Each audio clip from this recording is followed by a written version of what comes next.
అందాల కన్నా కమ్మా గుంటయంట లేక లేక నేను ఫోను చేస్తే నువ్వు హల్లో అన్నవంటే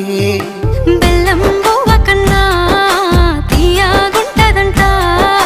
ఎన్నడూ నాడు ఫోను చేసి బాగున్నావన్నవంటే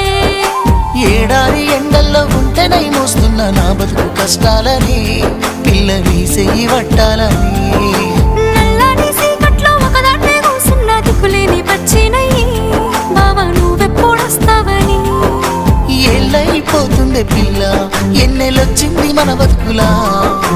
ఏలైపోతుంది పిల్ల ఏలు వట్టంగా వస్తున్నాయా ఇన్నాళ్ళ ఎడబాటు ఎడవాసిపోతుందిలే ఈ సీనయ్య గుంటున్నదే సినదానా నీ కోసము ఈ దూరాన్ని చెరుపుతూ తీరాల తెగిరింది అందా